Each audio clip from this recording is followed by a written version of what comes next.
What would you do if the most dangerous man in the city cornered you in his bedroom, demanding to know who hurt you?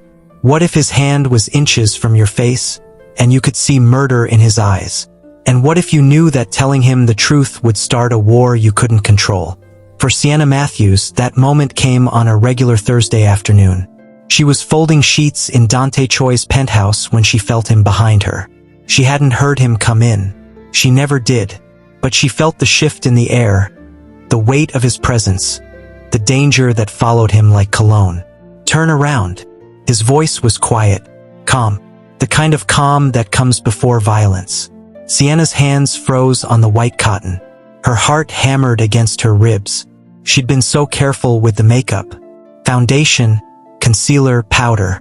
She'd checked it twice before leaving home. But the bathroom mirror had lied. Or maybe her hands had been shaking too much to do it right. I said, turn around, Sienna. She turned slowly, kept her eyes down, kept her face angled toward the window where the afternoon light wouldn't hit it directly. But Dante Choi hadn't built his empire by missing details. He crossed the room in 3 steps. His fingers caught her chin, firm but not rough, tilting her face up to the light. His jaw tightened when he saw it. The bruise she'd tried to hide. The split in her lip that the bandage couldn't cover. Who did this? 2 words. Simple. Direct. But Sienna heard everything underneath them. The promise of retribution. The threat of violence. The absolute certainty that someone was going to pay. Mr. Choi, Who did this? And in that moment, standing in the bedroom of Los Angeles's most feared Korean crime boss, Sienna realized she had a choice to make. Tell the truth and watch her world explode. Or lie and keep living in the prison she'd built around herself. She chose the truth. 6 months earlier, Sienna had taken the job at Elite Cleaning Services because she was desperate. 3 jobs weren't enough to cover rent in LA, not with Jasmine's medical bills piling up. Her sister needed medication that insurance wouldn't cover. Needed a specialist who didn't take their insurance. Needed Sienna to be stronger than she felt. The agency promised good pay for difficult clients. Rich people who wanted perfection and didn't care what it cost. Sienna could do it perfectly. She'd spent her whole life making herself small, invisible, perfect for other people. Dante Choi's penthouse was her Thursday assignment. 2 hours every week. The agency gave her specific instructions. He's never home during cleaning. Don't touch the desk in his office. Don't open any drawers. Don't ask questions. Just clean and leave. Easy money. The penthouse was beautiful in a cold way. Floor-to-ceiling windows. Modern furniture that looked expensive and uncomfortable. Everything in black, white, and chrome. No photos. No personal items. Nothing that said a human being actually lived there. Sienna moved through the space like a ghost. Dusted surfaces that weren't dusty. Vacuumed floors that were already clean. Changed sheets on a bed that looked untouched. She wondered what kind of man paid someone to clean a place that never got dirty. Then she met him. It was her 4th week. She'd let herself in with the key code. Started in the kitchen like always. She was wiping down counters when she heard footsteps behind her. You're the new cleaner. Sienna spun around. Dropped the cloth. Her hand flew to her chest. Dante Choi stood in the doorway. Tall. Broad shoulders in a perfectly cut suit. Hair styled back. Face that could have been carved from stone. Eyes that saw everything. I'm sorry, Mr. Choi. The agency said you're never home on Thursdays. Plans changed. He moved into the kitchen. Poured himself water from the dispenser. Drank it while watching her. You're different from the others. Different how? Quieter. He set the glass down. The last one hummed while she worked. The one before that talked on her phone. You're silent. Sienna picked up the cloth. I focus on my work. Or you're used to being invisible. The observation hit too close. Sienna kept wiping the counter that was already clean. Is there a problem with my work, Mr. Choi? No. He studied her for another long moment. What's your name? Sienna. Sienna. He said it carefully like he was tasting it. I'm Dante. I know who you are, Mr. Choi. Do you? Something flickered in his eyes. Amusement, maybe. What do you know? That you're dangerous, Sienna thought. That people whisper about you in Koreatown. That you own half the businesses and all the secrets. That you're not the kind of man someone like me should talk to. Just what the agency told me, she said out loud. That you value privacy and professionalism. Smart answer. He moved toward the door, then stopped. There's fresh coffee in the pot. Help yourself before you leave. He was gone before Sienna could respond. She stood in the pristine kitchen, heart still racing, wondering what had just happened. She didn't drink the coffee, but the next Thursday there was fresh coffee again, and a note on the counter. For Sienna. D. The Thursday after that, he was home again, sitting in the living room with papers spread across the table. He looked up when she came in. You didn't drink the coffee last week. I was working, Mr. Choi. Dante. He set down his pen. And there's no rule that says you can't take a break. I prefer to finish and leave. Why? The question caught her off guard. Why what? Why rush out? He leaned back. You have another job after this? 3 others. His expression shifted. For jobs. LA's expensive. It is. He was quiet for a moment. The coffee's there if you want it. No pressure. But it felt like pressure. Everything about Dante Choi felt like pressure. Like gravity. Like standing too close to something powerful and trying not to get pulled in. Sienna finished cleaning in record time. Didn't touch the coffee. Definitely didn't think about the way he'd said her name. She had enough problems without adding a dangerous man to the list. Her biggest problem walked back into her life 2 months later. His name was Terrence. He was Jasmine's ex. He was the reason Sienna had scars on her ribs that had healed wrong. The reason she flinched at loud noises. The reason she'd learned to make herself invisible. He showed up at her apartment on a Tuesday night. Pounded on the door until she opened it. We need to talk. There's nothing to talk about. Sienna tried to close the door. His foot blocked it. I heard Jasmine's sick. That's my girl too. I got rights. You lost your rights when you put me in the hospital. His face darkened. That was an accident. It was assault, Terrence. Now leave before I call the police. The police? He laughed. Yeah? What are they gonna do? You didn't press charges then. You think they'll care now? He was right. She'd been too scared to press charges. Too worried about Jasmine. Too convinced it was somehow her fault for making him angry. I want to see her. No, I wasn't asking. His hand shot out, grabbed her wrist, squeezed until she gasped. I'm trying to be nice here, Sienna. Don't make this difficult. Let go. He pushed her backward. She caught herself on the doorframe, felt her lips split when her face hit the edge. Next time, be reasonable. He looked at the blood on her mouth. That's nothing compared to what I could do. Think about that before you tell me no again. He left her standing in the doorway, tasting copper, feeling the old fear crawl back into her bones. 2 days later, she was in Dante Choi's bedroom, and he was asking who did this, and Sienna was realizing that some choices change everything. His name is Terrence Davis. Dante's expression didn't change, but Sienna felt something shift in the room. A coldness that had nothing to do with temperature. Tell me everything. So she did. Standing in his bedroom with blood on her lip and fear in her throat, Sienna told him everything. About Terrence and Jasmine. About the hospital visit 3 years ago. About Tuesday night. About how he'd threatened to come back. Dante listened without interrupting. Didn't move.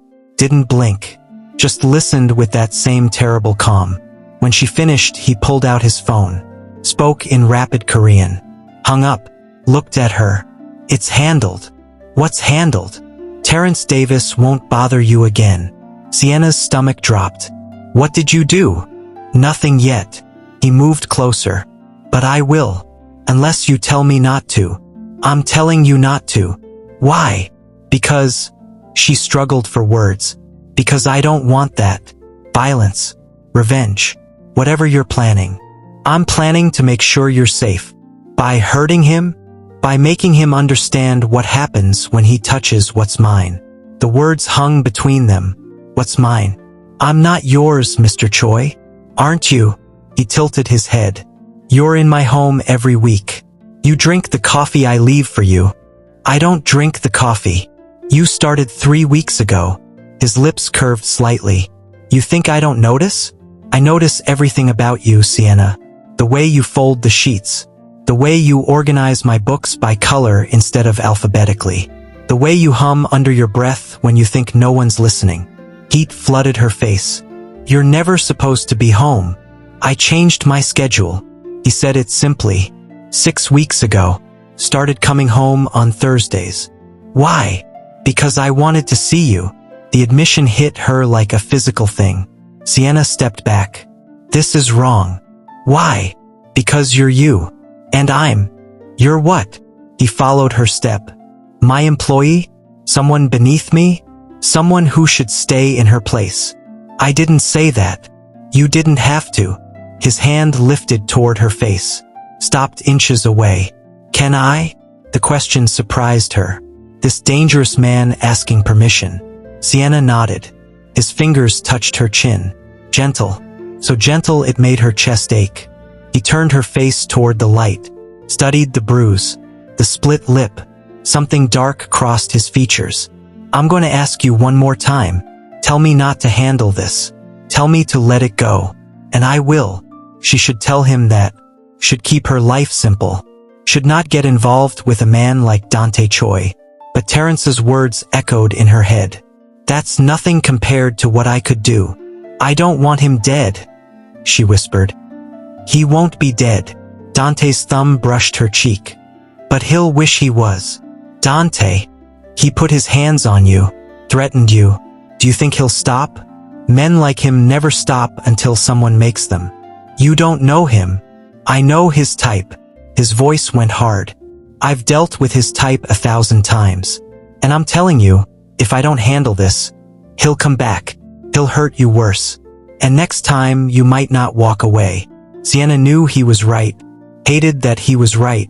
What will you do? Have a conversation. What kind of conversation? The kind where he understands that touching you means answering to me. The kind where he realizes some things aren't worth the consequences. His eyes held hers. I won't kill him. I won't even hurt him. But I will make sure he never comes near you again. How? Do you really want to know? She didn't. She wanted to pretend this was normal. That having a crime boss defend her honor was something that happened to regular people. That she wasn't standing in his bedroom feeling safe for the first time in days. I should go. Stay. His hand dropped. Please, just stay for a minute. Why? Because you're shaking. Because you're scared. Because I want to make sure you're okay before you leave. Sienna looked down. Her hands were trembling. She hadn't noticed. Come here. Dante led her to the edge of his bed. Sat her down. Disappeared into the bathroom. Came back with a first aid kit. I can do it myself. I know you can. He knelt in front of her. Opened the kit. But you don't have to. He cleaned her lip with careful touches. Applied ointment. Put a fresh bandage on her cheek. His hands were steady. Professional. But there was something in his eyes that wasn't professional at all. Why are you doing this? Sienna asked quietly. Doing what? Caring. About me. About this. Dante was quiet for a long moment. Do you know what I do, Sienna? My real business.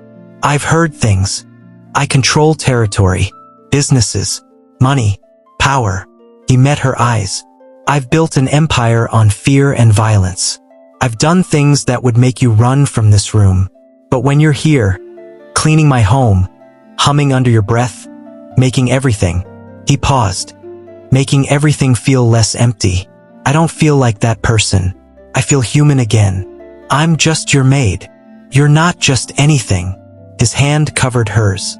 And when someone hurts you, they hurt something I've started to care about. Something real in all this fake. Sienna's breath caught. This is crazy. Probably. A small smile. But it's true. I don't even know you. Then let me change that. He stood. Have dinner with me. Tomorrow night. Let me show you who I am when I'm not being Dante Choi. I have work. Call in sick. I can't afford. I'll pay you double what you'd make. He held up a hand. Not as payment for dinner, as payment for your time, for letting me be selfish. Sienna knew she should say no, should keep the distance between them, should protect herself from whatever this was becoming. But when she looked at Dante, she saw something she hadn't expected. Loneliness. The same bone-deep loneliness that she carried every day. Where? His smile was like sunrise. Let me surprise you. Dante sent a car for her. Not the Mercedes she'd seen in his garage. A regular sedan. The driver was polite. Didn't ask questions. Drove her to a small restaurant in Koreatown that had no sign on the door. Sienna felt underdressed in her best dress. A navy blue thing she'd bought at Target 3 years ago. Her shoes were scuffed. Her coat was thin against the evening chill. The driver opened her door. Mr. Choi is waiting inside. The restaurant was empty. Completely empty. One table set up in the center. Candles. Flowers. Dante standing beside it in dark slacks and a white button-down with the sleeves rolled up. You rented out the whole restaurant? I wanted privacy. He pulled out her chair. And I wanted you to feel comfortable. This isn't comfortable. This is... She gestured around. Expensive. It's dinner. He sat across from her. Nothing more. Nothing less. But it was more. Sienna felt it in the way he looked at her. In the careful way he'd chosen this place. In the fact that he'd thought about what would make her comfortable instead of what would impress her. Food came. Course after course. Dante explained each dish. Taught her how to eat them properly. Laughed when she struggled with the chopsticks. You're terrible at this. I know. Sienna dropped rice for the third time. I'm better with a fork. He signaled the waiter. Asked for a fork in Korean. The waiter brought one immediately. You didn't have to do that. I want you to enjoy the food, not fight with it. He watched her take a bite. Better.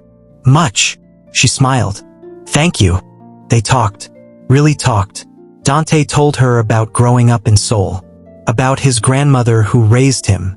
About coming to LA at 16 with nothing. About building his business from the ground up. He didn't hide what that business was. Didn't pretend to be something he wasn't. I'm not going to lie to you, he said. I've done things I'm not proud of. Hurt people. Broken laws. Built an empire on other people's fear. Why tell me this? Because I want you to know who I am. Really know. So you can decide if that's someone you want to know. Sienna set down her fork. Can I ask you something? Anything. Do you hurt innocent people? No. Do you sell drugs? No. Human trafficking? His face went hard. Never. Anyone in my organization caught doing that answers to me. And I'm not forgiving. Then what do? I protect people. For a price. He leaned back. Businesses in Koreatown pay me. In exchange, I make sure they're safe. No robberies. No vandalism. No harassment. That's a protection racket. It is. He didn't deny it. But I actually provide the protection. And the businesses I protect, they thrive. They grow. They succeed. What about the ones that don't pay? Then they take their chances with everyone else. His eyes held hers. I'm not a good man, Sienna, but I have rules. Lines I don't cross. Why are you telling me this? Because you deserve honesty. He reached across the table. His hand covered hers. And because I'm hoping you'll still be sitting here when I'm done talking. Sienna looked at their hands. His was larger, scarred on the knuckles. Probably from violence she didn't want to imagine. But his touch was gentle, warm. I'm still here. Relief flooded his face. Yeah. She turned her hand over, laced their fingers together. I should be scared of you. But you're not. I am. She met his eyes. But not because of who you are. Because of how you make me feel.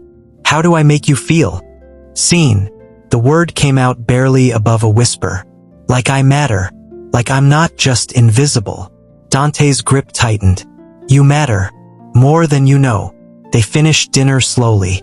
Dante told her about his grandmother's cooking. about learning Korean and English at the same time, about the first business he'd protected and how scared he'd been. Sienna told him about Jasmine, about their childhood in Atlanta, about moving to LA for a fresh start that never quite started, about working 4 jobs and still feeling like she was drowning. What would you do if you didn't have to work 4 jobs? The question caught her off guard. I don't know. I've never thought about it. Think about it now. Sienna closed her eyes. Imagined. I'd take classes. Business management maybe. Start my own cleaning company. But do it right. Pay people fairly. Treat them like they matter. You could do that. With what money? Mine. Her eyes flew open. I can't. Why not? Because it's too much. Because we barely know each other. Because you're not used to people helping you without wanting something in return. He said it gently. I'm not offering with strings, Sienna.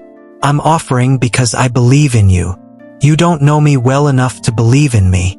I know you work 4 jobs to take care of your sister. I know you clean my home like it's a palace even though I'm never there to see it. I know you hum old Motown songs under your breath because they make you happy. He squeezed her hand. I know you're stronger than anyone I've ever met. That's enough. Tears burned Sienna's eyes. Why are you like this? Like what? Kind. To me. Because you make me want to be. His thumb stroked over her knuckles. When I'm with you, I'm not Dante Choi. I'm just Dante. And I like who that person is. The drive home was quiet. Comfortable. Dante held her hand in the back seat. Walked her to her door. Stood in the hallway like he didn't want to leave. Can I see you again? Sienna should say no. Should keep her distance. Should protect her heart from the inevitable breaking. Yes. His smile was worth every risk. Tomorrow. I have work. Then after work. He pulled her closer. I'll pick you up. We'll get coffee. Just coffee. Just coffee, she agreed. He kissed her cheek. Soft. Quick. Gone before she could process it. Sleep well, Sienna. She watched him walk away. Felt the ghost of his lips on her skin. Wondered what she was getting herself into. Inside, Jasmine was waiting up. How was your date? It wasn't a date. Girl, please. Jasmine grinned. You're glowing. That was definitely a date. Sienna touched her cheek. Where he'd kissed her. Yeah, maybe it was. Everything fell apart on a Wednesday. Sienna got the call at work. Not from Jasmine. From the hospital. Her sister had collapsed at home. Ambulance. Emergency room. Come immediately. She left mid-shift. Didn't even clock out. Just ran. Jasmine was stable by the time Sienna arrived. But the doctor's face told her everything. Her condition is progressing faster than we expected. She needs the specialist. Soon. How soon? Weeks. Maybe a month. And the cost? The doctor looked uncomfortable. With insurance, about $15,000 for the initial consultation and treatment plan. More for the actual treatment. $15,000. Sienna had $800 in her bank account. Maybe $1,000 if she counted the cash hidden in her freezer. She sat by Jasmine's bed. Held her sister's hand. Watched her sleep. Her phone buzzed. Dante. Where are you? You missed our coffee date. She'd completely forgotten. Hospital. Jasmine collapsed. I'm on my way. You don't have to. He hung up. 20 minutes later, Dante walked into the hospital room. Took one look at Sienna's face and sat beside her without saying a word. Just put his arm around her shoulders. Let her lean into him. What do the doctors say? Sienna told him. About the specialist. The cost. The timeline. I'll pay for it. No. Sienna. No. She pulled away. I can't take your money. It's not taking. It's accepting help. Help implies I can pay you back. I could never pay you back. Then don't. His voice was firm. Let me do this. Please. Why? Because I care about you. Because Jasmine matters to you. Because I can. He turned her to face him. Because watching you carry this alone is killing me. I've always carried things alone. You don't have to anymore. The tears came then. hot and angry and relieved all at once. Dante pulled her into his chest, let her cry, didn't say anything, just held her. When she finally pulled back, he wiped her face with his thumbs. Let me help. Let me be here for you. It's too much. It's nothing. He meant it. 15,000 was nothing to him. Please, Sienna, let me do this one thing.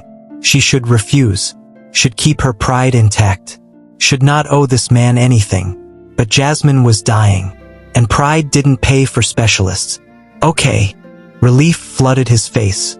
Okay, but I'm paying you back. Somehow. Eventually. We'll figure that out later. He kissed her forehead. For now, let me make some calls. By the end of the day, Jasmine had an appointment with the best specialist in Los Angeles. Next week. All expenses covered. Sienna should have felt grateful. She did feel grateful, but she also felt trapped. Like she'd sold something she couldn't get back. That feeling got worse when Terrence showed up. It was Friday, 2 days after the hospital visit. Sienna was at Dante's penthouse, cleaning like normal, trying to feel normal. Her phone rang. Unknown number. Hello. Heavy breathing. Then a voice she knew too well. You think you're smart? Getting your boyfriend to threaten me? Her blood went cold. Terrence. Yeah, Terrence. The guy you sent Korean gangsters after. His voice was shaking. Anger or fear or both. They came to my house, Sienna. Told me to stay away from you. Told me what would happen if I didn't. I didn't send anyone. Don't lie. You think I don't know who you're with? Dante Choi. I asked around. Everyone knows him. Everyone's scared of him. A bitter laugh. You traded up, huh? From me to a crime boss. It's not like that. Then what's it like? You owe me an explanation.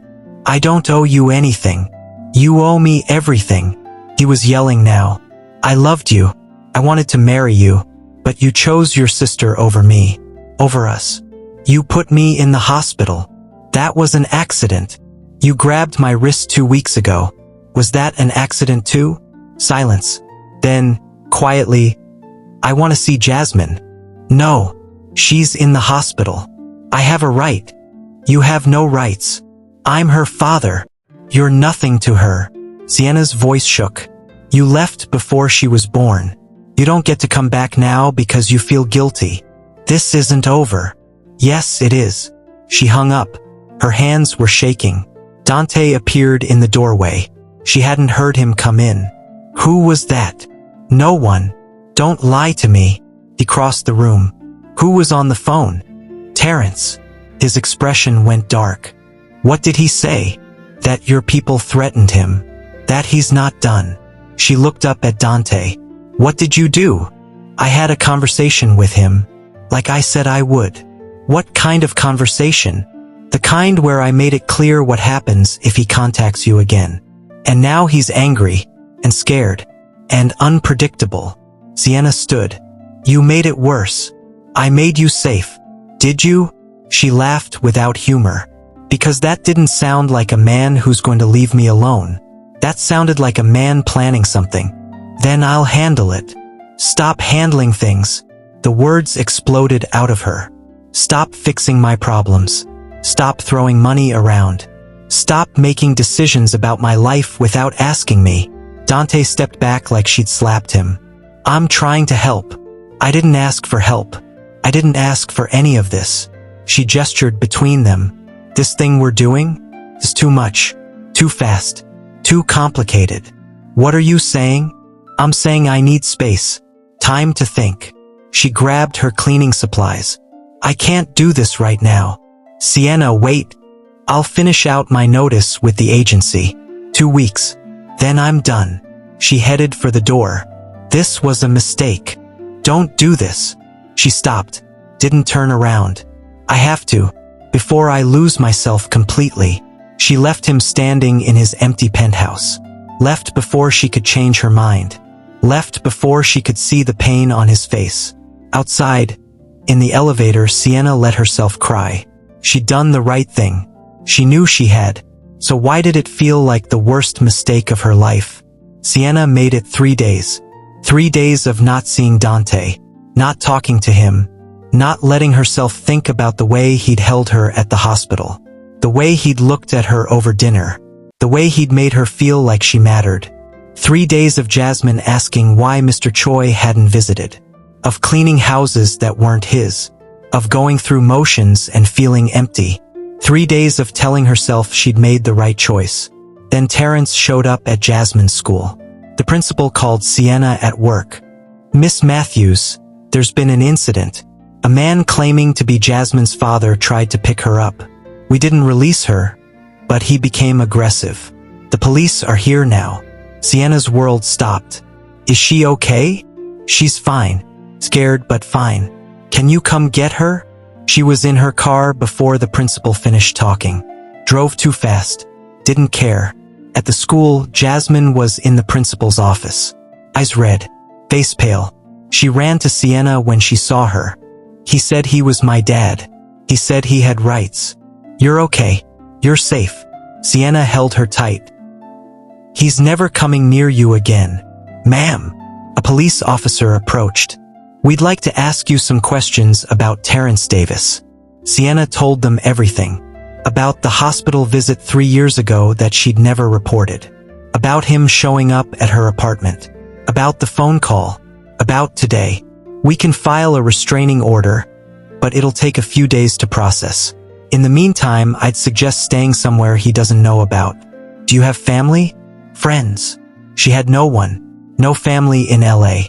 No friends who could take in both her and Jasmine. No money for a hotel. She had one person, but she'd walked away from him 3 days ago. Sienna pulled out her phone, stared at Dante's contact. Her thumb hovered over the call button. Pride or safety? Independence or help? Being right or being realistic? She called. He answered on the first ring. "Sienna, I need help." The words hurt coming out. "Terrence went to Jasmine's school. The police are involved. They said we should stay somewhere he can't find us." She swallowed. "I have nowhere to go." "Where are you?" She told him. "Stay there. I'm coming." "Dante, I'm coming. Don't move." He was there in 15 minutes. Must have broken every traffic law. Walked into the principal's office in dark jeans and a black t-shirt. Tattoos visible on his arms. Looking every inch the dangerous man he was. Jasmine's eyes went wide. "Mr. Choi." "Hey, Jasmine." He crouched to her level. "You okay?" She nodded. Threw her arms around his neck. Started crying again. Dante held her. Looked at Sienna over Jasmine's head. His eyes said everything. "I'm here. You're safe. I've got you." He talked to the police. Gave them his contact information. Assured them both Sienna and Jasmine would be staying somewhere secure. When the officer asked for the address, Dante gave him a look that said not a chance. The officer didn't push. In the car, Jasmine fell asleep in the back seat. Exhaustion and trauma catching up. "Thank you," Sienna said quietly.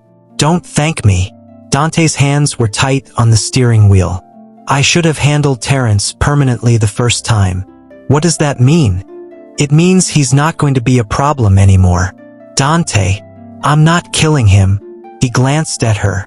"But by tomorrow morning, Terrence Davis will be on a bus to Atlanta with very clear instructions never to return to California.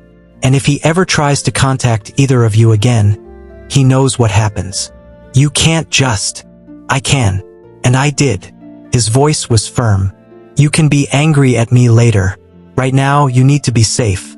Both of you." Sienna wanted to argue. Wanted to tell him he'd overstepped again. But when she looked back at Jasmine sleeping peacefully for the first time in days, she couldn't find the words. They drove to his penthouse. Dante carried Jasmine from the car. Put her in his guest room. Tucked her in like he'd done it 1,000 times. "She'll be safe here," he said, closing the door softly. "No one gets past my security." "For how long?" "As long as you need." Sienna stood in his living room. The same room she'd cleaned every Thursday for months. But now she was here as something else. Something more. Something that terrified her. "I'm sorry," she whispered. "For what?" "For walking away. For pushing you out. For..." Her voice cracked. For being too proud to admit I needed you.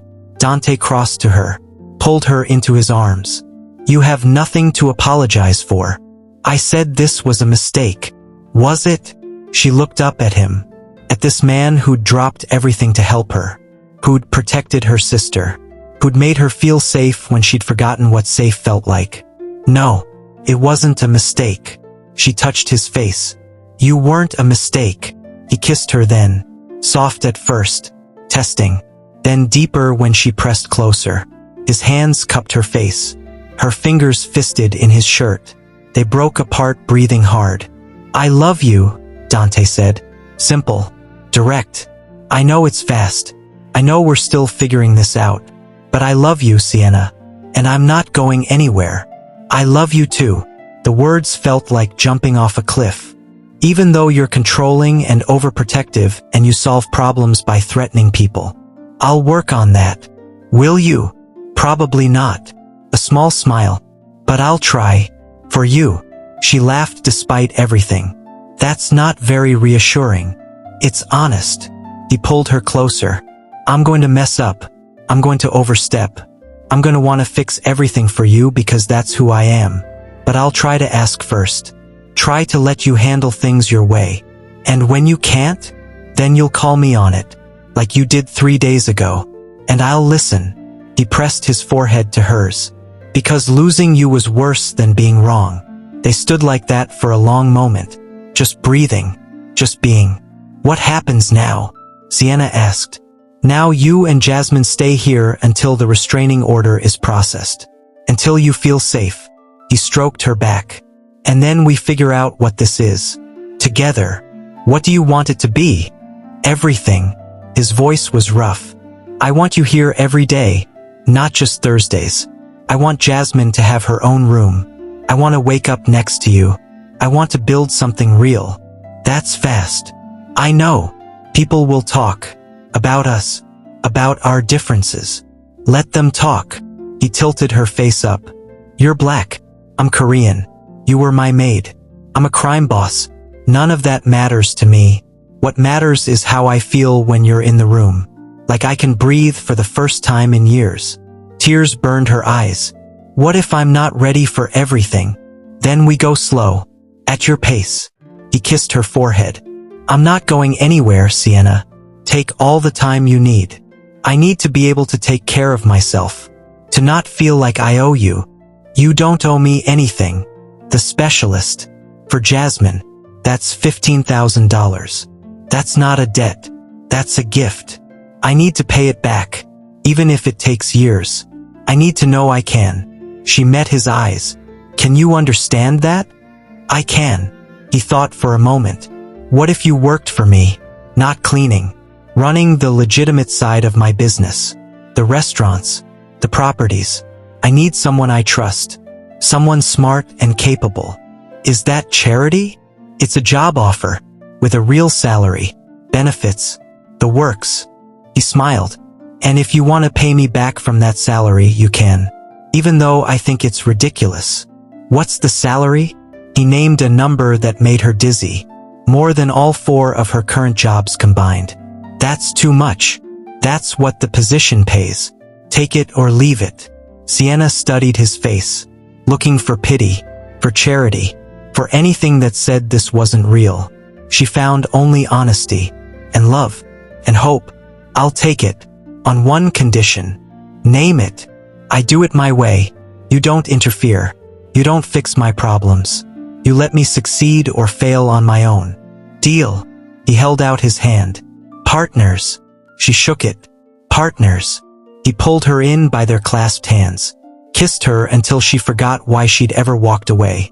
3 months later. Sienna stood in Dante's kitchen, their kitchen now, making coffee. The expensive kind he'd taught her to appreciate. Jasmine was still asleep. Her treatments were going well. The specialist said she'd make a full recovery. Dante came up behind her. Wrapped his arms around her waist. Kissed her neck. Good morning. Morning. She leaned back into him. Did you sleep? Better when you're next to me. She turned in his arms. He looked relaxed. Happy. Different from the cold, controlled man she'd first met. "What are you thinking about?" he asked. "How much has changed?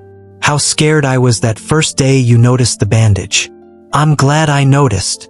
"Me too," she smiled. "Even though you were terrifying." "Was I?" "Absolutely. You still are sometimes. But you're not scared anymore." "No." She touched his face. "I'm not scared." Jasmine wandered in, rubbing her eyes. "Are you guys being gross again?" "Probably," Dante said, not letting go of Sienna. Jasmine rolled her eyes. "Grab juice from the fridge." "Can we get pancakes today?" "Sure." Dante looked at Sienna. "Pancakes. Pancakes sound perfect." They sat at the table, the three of them, eating breakfast like a real family, talking about Jasmine's day, about Sienna's meeting with the restaurant managers, about Dante's plans to expand into legitimate real estate. Later, after Jasmine left for school, Dante pulled Sienna back to bed. "We have work," she protested weakly. "Work can wait." He kissed her shoulder. "I want 5 more minutes of this. This. You. Me. Nothing else mattering." She rolled to face him. "I love you. I love you too." He traced her face. "Thank you." "For what?" "For taking a chance on me. For letting me in. For being brave enough to need help." He smiled. "For reorganizing my books by color." She laughed. "They look better that way." "They do." He kissed her softly.